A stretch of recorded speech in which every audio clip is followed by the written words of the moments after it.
Subscribe now and press the bell icon. Never miss an update. Hello friend, welcome back to the next video. और आज का हम लोग का geography का, जो कि इसमें भी हम लोग सब्जेक्ट क्वेश्चन को कवर करने वाले हैं। इससे पहले तो हिस्ट्री का सब्जेक्ट हो गया है। देखेंगे ज्योग्राफी में कौन कौन से इंपॉर्टेंट क्वेश्चन जो आपके एग्जाम के व्यू से बहुत ही इंपॉर्टेंट होगा, और ये क्वेश्चन जो आपके रिपीट होते हैं और आपके एग्जाम में इस बार आ सकते हैं। तो देखते हैं कौन कौन से वो क्वेश्चन है। ये क्वेश्चन जो है 2 मार्क्स के होते हैं, जो कि आपको शॉर्ट क्वेश्चन पूछाता है और इसको आपको 2-3 लाइन में लिखना पड़ता है। तो सबसे पहले आप लोग वीडियो को लाइक नहीं किए तो यहाँ से आप लोग पहले वीडियो को लाइक कर दीजिए, और किसी को भी शेयर करना है दोस्तों के साथ तो उसके साथ शेयर कर दीजिएगा। चलते हैं, शुरू करते हैं। तो चलिए देखते हैं कौन कौन से क्वेश्चन है। तो सबसे पहले आप लोग जैसे कि पहला क्वेश्चन देख पा रहे हैं, यहाँ पे लिखा हुआ है कि जल परिवहन के क्या लाभ है। क्वेश्चन आपका है कि जल परिवहन के क्या लाभ है, इसका लाभ के बारे में आपको लिखना है। तो देखते हैं हम इसका कौन कौन से लाभ है। तो यहाँ पे अगर लाभ की बात करें तो आप सबसे पहले आपको लिख देना है कि जल परिवहन के निम्नलिखित लाभ है। पहला पॉइंट हो जाएगा आपका परिवहन का सस्ता साधन। जल परिवहन जो होता है अन्य परिवहन की, यानी स्थल परिवहन, इसको हम थल परिवहन कहते हैं, और वायु परिवहन, इन दोनों की अपेक्षा जो होता है जल परिवहन सस्ता होता है। तो इसलिए परिवहन का सबसे सस्ता साधन है। तो यहाँ पे पहला पॉइंट हो जाएगा। दूसरा पॉइंट हो जाएगा सामानों की सुरक्षा। इसमें जो जल परिवहन जो होता है इसमें सामान की सुरक्षा होती है, किसी तरह चोर डाकुओं की, ये सब की खतरा नहीं होती ज़्यादा। तो यहाँ पे सामानों की सुरक्षा हो जाती है। तीसरा हो जाएगा कम निर्माण लागत, और चौथा पॉइंट हो जाएगा आपका रख रखाव में कम हुआ है। किसी भी रखने की जगह में इसका कोई खर्चा नहीं होता ज़्यादा, तो रख रखाव में कम हुआ है। तो उसके बाद अगला पॉइंट हम लोग का लास्ट पॉइंट है कि अंतर्राष्ट्रीय व्यापार के लिए, अंतर्राष्ट्रीय एक देश से दूसरे देश में जब व्यापार करते हैं तो हमारा जो व्यापार होता है वो जल परिवहन के लिए द्वारा होता है। ऐसे उस परिवहन में बहुत ही महंगा पड़ जाएगा, तो यहाँ पे हो जाएगा अंतर्राष्ट्रीय व्यापार के लिए। तो ये पॉइंट कुछ थे इस क्वेश्चन के अनुसार लिख सकते हैं। अब चलते हैं अगले क्वेश्चन की तरफ, जो कि हम लोग का क्वेश्चन नंबर 2 है। और क्वेश्चन आपका यहाँ पे दिया हुआ प्रवास से संबंधित किन्हीं 3 प्रतिकर्षक कारक बताएं। इससे संबंधित आपको 3 प्रतिकर्षक कारक बताने बोलता है। तो सबसे पहले हम लोग जानते थे प्रवास कहते हैं किसको। तो इसका डिफिनेशन आपका हो जाएगा एक स्थान से दूसरे स्थान में लंबे समय के लिए प्रस्थान करना प्रवास कहलाते हैं। जब हम किसी एक स्थान में रहते हैं और उस स्थान को छोड़कर लंबे समय के लिए किसी दूसरे स्थान में चले जाते हैं, उस स्थिति को हम क्या कहते हैं, उसको हम कहते हैं प्रवास कहते हैं। अब जिसके निम्नलिखित प्रतिकर्षक कारक हैं, और इससे पहले आप लोग थोड़ा प्रतिकर्षक प्रवास के जो होते हैं 2 कारण होते हैं, एक होता है प्रतिकर्षक और दूसरा होता है अपकर्षक। उसके बारे में थोड़ा आप लोग समझ लीजिए। प्रतिकर्षक कारक उसको कहते हैं जहाँ पर हम लोग अपनी इच्छा अनुसार जाते हैं। अपकर्षक कारक वह होते हैं जहाँ पर हम लोग अपनी इच्छा अनुसार नहीं जाते हैं, मजबूरी में जाना पड़ता है। जैसे एग्जाम्पल, अगर आप किसी गांव में या फिर किसी जगह पे रहते हैं, वहाँ पे आपको उचित शिक्षा नहीं मिल पा रही है और उस बजाय पर या फिर किसी तरह की नौकरी नहीं मिल पा रही है, जिसके चलते आपको उस जगह को छोड़ना पड़ता है।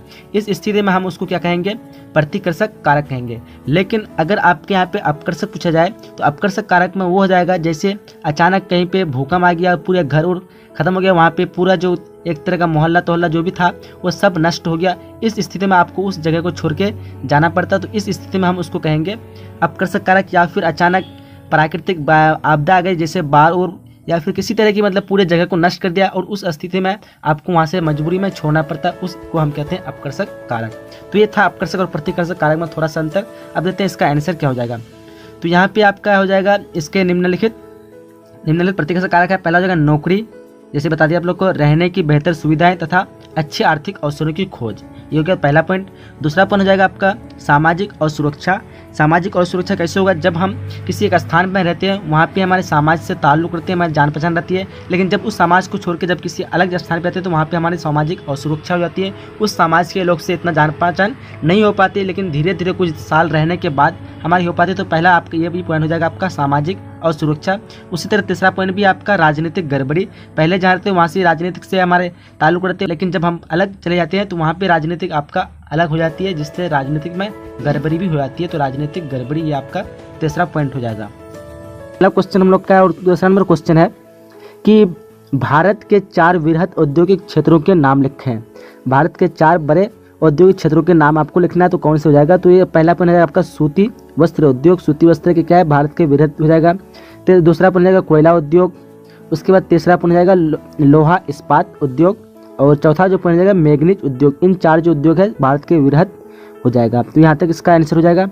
अब चलते हैं अगले क्वेश्चन की तरफ, जो कि हम लोग का चौथा नंबर क्वेश्चन है। क्वेश्चन है कि परिवहन तथा संचार में अंतर बताएं। किसको कहते हैं, परिवहन तथा संचार किसको कहते हैं। तो सबसे पहले परिवहन का डिफिनेशन हम लोग जान लेते हैं। किसी माल अथवा सामान को एक स्थान से दूसरे स्थान पहुंचाना परिवहन कहलाते हैं। बड़े बड़े सामान, जब कोई भी सामान माल होता है, जब भी गाड़ी द्वारा या फिर यातायात द्वारा जिसको भी द्वारा हम एक स्थान से दूसरे स्थान पहुंचाते हैं उसको हम कहते हैं परिवहन कहते हैं। जिसका माध्यम क्या हो जाएगा आपका, ये परिवहन रेल मार्ग हो जाएगा, वायु मार्ग हो जाएगा और यहाँ पे आपका जल मार्ग हो जाएगा। वायु मार्ग, रेल मार्ग द्वारा हम लोग परिवहन करते हैं। अब आते हैं डिफिनेशन संचार की तरफ से। संचार क्या होता है? संचार हो जाएगा किसी सूचना अथवा खबरों को एक स्थान से दूसरे स्थान पहुंचाना। उसमें सामान और माल को एक स्थान से दूसरे स्थान पहुंचाता था, लेकिन इसमें आपका हो जाएगा खबरों अथवा सूचना अथवा खबरों को एक स्थान से दूसरे स्थान पहुंचाना। सेम डिफिनेशन सेम है, लेकिन इसमें थोड़ा आपका खबर और सूचना दिया हुआ, उसमें आपका माल अथवा आपका वहाँ पे सामान हो जाएगा, उस तरह से सामान चीज़ें। और यहाँ पे होगा माध्यम, जिसका माध्यम क्या होता है? टेलीफोन होता है, डाक होता है, मोबाइल होता है, इंटरनेट आदि ये सब जो चीज़ होती है सूचना के संचार के माध्यम होते हैं। तो इसका आपका इन दोनों में अंतर हो जाएगा।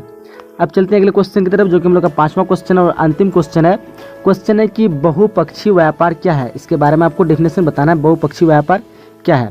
तो इसका आंसर आपको हो जाएगा ऐसा व्यापार जिसमें वस्तु या सेवाओं को कई देशों के बीच आदान प्रदान होता है। ऐसा व्यापार जिसमें हम किसी भी वस्तु को एक देश से दूसरे देश के बीच आदान प्रदान करते हैं, और इसके लिए क्या हो जाएगा आपका, एक देश अनेक देशों के साथ व्यापार करने की स्वतंत्र होता है। मतलब अपने आप को आज़ादी मिलती है एक देश की, वो आसानी से दूसरे देश के साथ व्यापार स्वतंत्र रूप से बिना किसी तकलीफ के आसानी से वो व्यापार कर सके, तथा बाजार मूल्य के आधार पर वस्तुओं और सेवाओं को खरीदने, उसके बाद यह खरीदने और बेचने का निर्णय लेता है। इसमें क्या होता है, बाजार जो होता है मूल्य के आधार पर कोई भी वस्तु जितना मूल्य उस वस्तु का हो सकता है, आधार पर सेवा को खरीदने और बेचने का निर्णय लेता है। तो ये हो जाएगा आपका बहुपक्षीय व्यापार। 6 क्वेश्चन हो जाएगा, 6 नंबर हो जाएगा, क्योंकि उधर 5 तक हो गया है। धात्विक तथा अधात्विक खनिज में अंतर स्पष्ट करें। धात्विक और धात्विक खनिज में अंतर बताने बोलता है। तो सबसे पहले हम देखते हैं धात्विक खनिज के बारे में कि धात्विक खनिज कहते हैं किसको। तो धात्विक खनिज जाएगा ऐसे खनिज पदार्थ जिनको गलाने से धातु की प्राप्ति होती है। ऐसे खनिज पदार्थ जिनको गलाने से धातु की प्राप्ति होती है उसे हम कहते हैं धात्विक खनिज कहते हैं। दूसरा पॉइंट इसका हो जाएगा तांबा, लोहा, तांबा, बॉक्साइट आदि जो है धात्विक खनिज कहलाती है। सब धात्विक खनिज का उदाहरण हो जाएगा।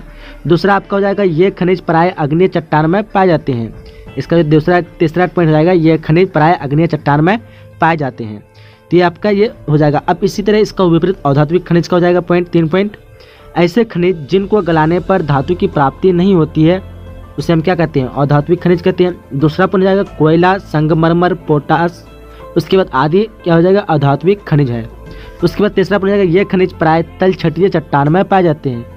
तो ये रहा इन दोनों का अंतर, और ये 3 पॉइंट जो आपके लिए बहुत ही आसान से भाषा है और ये आप आसानी से समझ सकते हैं।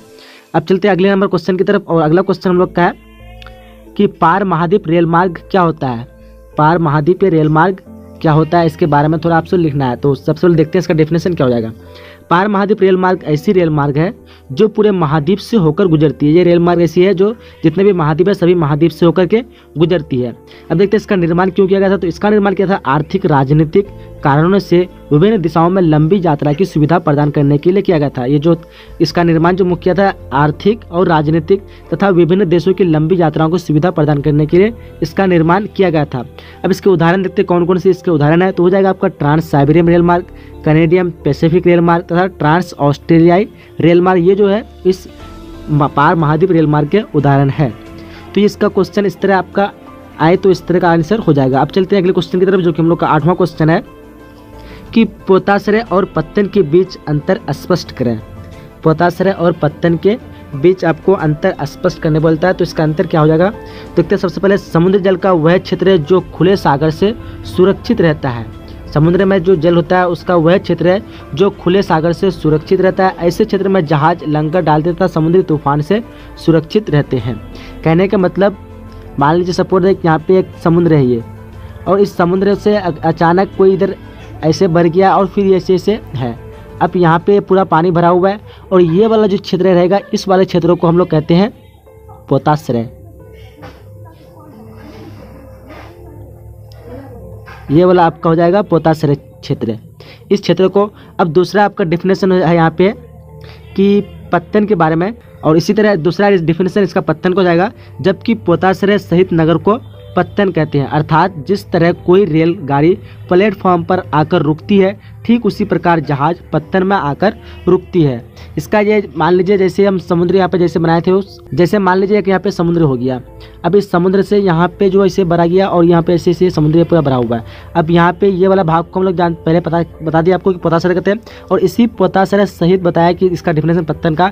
यहाँ पे किसी तरह का एक स्टेशन बना दिया टाइप का, जहाँ पे जहाज़ों को सामान चढ़ाया जाए और उतारा जाए। इसी को स्टेशन को हम कहते हैं पत्तन कहते हैं। और पोताश्रय को कहते हैं ये पूरे वाले क्षेत्र जहाँ पे समुद्री हवा, तूफान आदि चीज़ों से बचा सके, उसे हम कहते हैं पोताश्रय कहते हैं। तो ये जो कहीं भी पोताश्रय प्राकृतिक भी हो सकता है या फिर आदमी बनाता भी जहाज, ये क्या कहते हैं रोकने के लिए, ताकि तूफान उफान से बचे। तो पोताश्रय दो तरह के हो सकते हैं, प्राकृतिक और मानव निर्मित।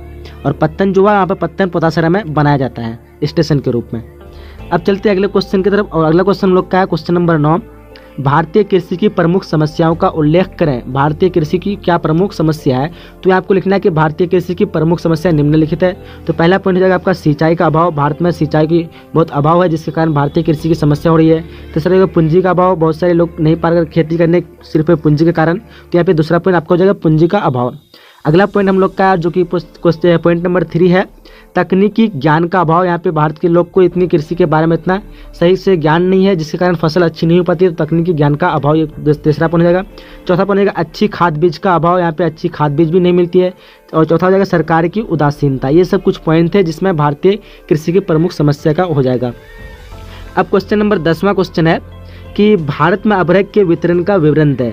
भारत में कहाँ कहाँ अभ्रक पाए जाते हैं उसके बारे में थोड़ा सा आपको वितरण देना है।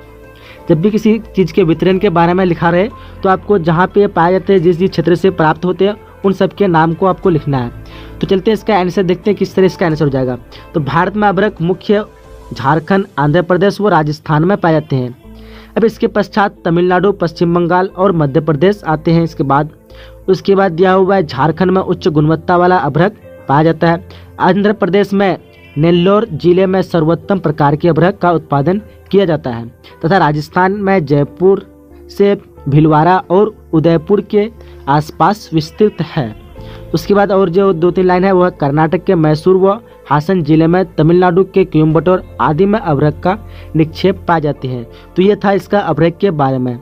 तो यहाँ तक 10 क्वेश्चन था, 10 क्वेश्चन कवर हो गया। अगर आप और भी वीडियो चाहते हैं तो वीडियो को लाइक करके हमें बता दीजिए, और दोस्तों के साथ जिसको भी शेयर करना है शेयर कर दीजिए। तब तक के लिए मिलते हैं हम अगले वीडियो में। जब तक के लिए जय हिंद, जय Bharat and thanks for watching.